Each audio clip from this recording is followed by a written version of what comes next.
नमस्कार शेतकरी बंधूंनो, तुमचं स्वागत आहे कृषी साथी ऑर्गॅनिक फार्मिंग युट्यूब चॅनलमध्ये.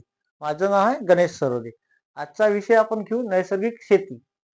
वेदामध्ये म्हटलं आहे कृषी मूलच जीवनम. जीवन हे कृषीवर आधारित आहे आणि कृषी हे जमिनीवर आधारित आहे. तर आपल्याला जमिनीची पोत सुधारण्यासाठी आपण जीवामृत काय आहे हे बघून घेऊ. जीवामृत एक मोठा कन्सोर्शिया आहे, म्हणजे कन्सोर्शिया म्हणजे जीवाणूचा समूह. या जीवामृत मध्ये या जीवाणूचा समूह तयार करून तो आपण आपल्या मातीमध्ये भू सुधारण्यासाठी त्याचा प्रयोग करणार आहोत. तर ते ते झालं तुम्हाला. सुरुवातीला एक जेव्हा ऐकलं असेल तुम्ही का 90-95च्या काळात रायझोम कल्चर आढळून आलं. त्यानंतर 94 मध्ये आपण ॲझोटोबॅक्टर, पीएसबी, त्याच्यानंतर भरपूरसे 20 नावा रंगाचे समजा जीवाणू आपल्याला आढळून आले. तर आपण हा जीवाणूचा समूह तयार करून आपण डिकम्पोज, आपले जे शेणखत आहे, पालापाचोळा आहे, त्यासाठी आपण हे तयार करू. का जरुरी आहे? जे आपण खत टाकतो, शेणखत म्हणा का कुजलेलं खत, त्याच्यात जीवाणू सोडून ते त्याचा जीव तयार होईल आणि ते जीवाणू जेव्हा तुमचं कार्बन खाऊन त्याचे जे जीवद्रव्य भेटल ते आपल्या झाडासाठी ते पूरक पोषक आहे. त्यात सगळेच मायक्रोडोन येईल. तर बघा, त्याच्यानंतर जसं जवळपास आता जमिनीचा सेंद्रिय कर्ब आहे 0.3%. ते एका हेक्टर मध्ये जवळपास आपल्या जमिनीत अजूनही सेंद्रिय कर्ब आहे 60 क्विंटल. एका हेक्टर मध्ये 60 क्विंटल सेंद्रिय कर्ब आहे. ते आता जीवाणू आपण जे कीटकनाशकचे हे वापरून जीवाणू आज जमिनीतले नष्ट झाले आहे. त्याचा आज परतभाव आपल्याला दिसत आहे की दरवर्षीच व्हायरस येत आहे, मर रोगाचं प्रमाण वाढलं आहे. त्यामुळे आपल्याला जीवामृत सोडून जमिनीची पोत सुधारण्यासाठी जीवामृत तयार करणे. त्यात सगळंच मायक्रोडन येईल. जसं काही आता जवळपास झिंक, बोरान जे आहे ते तयार होईल त्याच्यात. ठीक आहे. कसं बनवतात त्याची एक विधी आहे. का एक ड्रम घ्यायचा 200 लिटरचा, त्यात 200 लिटर पाणी, आणि जसं सुरुवातीला लोक शेणखत आणि गोमूत्रामुळे किंवा बेसन टाकून जीवामृत बनवत होते, पण त्यात काही तेवढे मायक्रोन आढळून आले नाही. तर त्यामुळे आपण आता जंगलातली माती, सगळ्यात जास्त जंगलातच मायक्रोन असते. जसं काय जंगलात कधी न कीटकनाशक, न पेस्टिसाइड, न रासायनिक वापरता जंगलातल्या झाडावर कधीच रोगराई दिसला का तुम्हाला? त्यासाठी आपण जंगलातली माती घेऊ. अशा जंगलातली घ्यायची की जिथं दाट जंगल आहे, जिथं कोणी जंगल जाळत नाही, जिथं कोणी ट्रॅक्टर चालत नाही, अशा जंगलातली माती घ्यायची. ते पण कोण्या ठिकाणची जिथं एकदम खालान भाग आहे, जिथं पाला पाचोळा वाहून जात नाही, अशा ठिकाणची आपल्याला 10 किलो माती घेणे आहे. आणि ते वरचीच माती, भुरभुरी माती घेणे आहे. हे 10 किलो माती, 200 लिटर पाणी, आणि त्यात आपण 28 किलो गुळ किंवा 28 किलो साखर टाकणार. कारण की बेसनचा वापर केला, बेसनला एकदम हे व्हायला 35 दिवस लागणार आहे. त्यापेक्षा गुळाचं किंवा साखराचं हे खूप चांगलं होईल. काही लोकांचं म्हणणं पडलं साखर मध्ये सल्फर असते, पण त्यात काही तेवढा फारसा फरक पडणार नाही. ठीक आहे. आता हे जे 200 लिटर पाण्याचा आपण ड्राम बनवला, ते याचा किती उपयोग करायचा? तर जे जीवामृत जे बनलेलं आहे ते 20 लिटर एका एकरासाठी खूप झालं आहे. एका एकरासाठी 20 लिटर. तर 200 लिटर किती झालं? 10 लिटर साठी.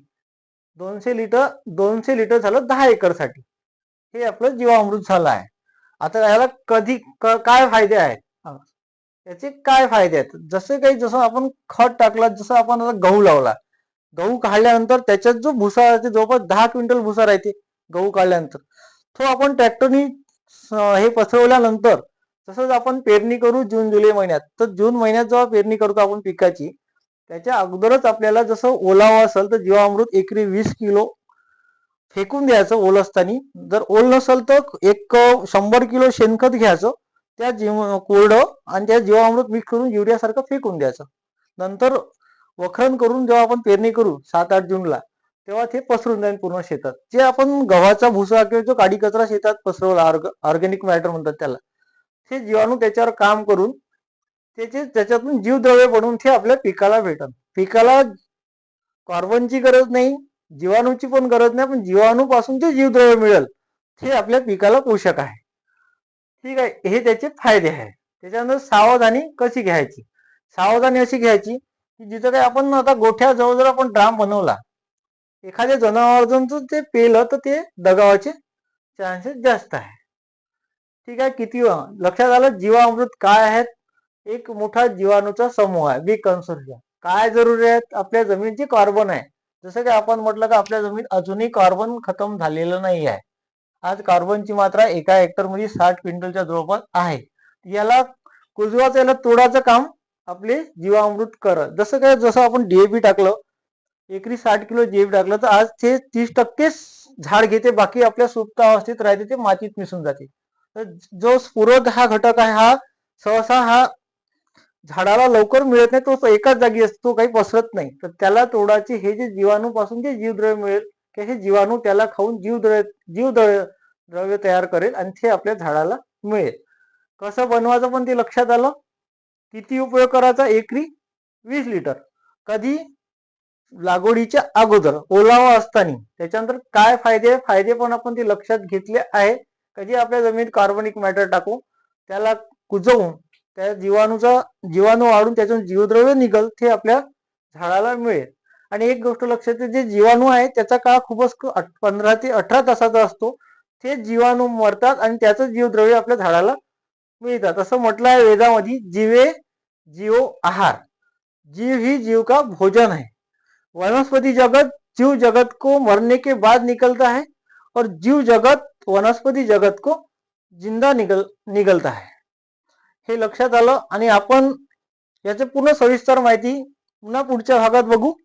नमस्कार. आणि चॅनलला सबस्क्राईब करा. आणि तुम्हाला काही अडचण असेल तर माझा नंबर घ्या, 93 70 35 69 34.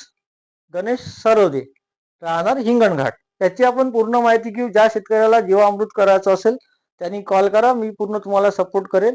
मी पण एक तज्ञाकडून आणि जे लोक टोटली याचा उपयोग करून चांगला फायदा घेतला, त्यांच्याकडून ही माहिती घेतली तुमच्यासाठी आणि तुमच्यासाठीच मेहनत करणार. तर आपला शेतकरी स्वतःहून डॉक्टर झाला पाहिजे, त्याला कोणाला विचारायची गरज नाही. यासाठी मी हे व्हिडिओ बनवून चांगली माहिती घेऊन तुमच्यापर्यंत पोहोचायचे प्रयत्न करत आहोत. नमस्कार.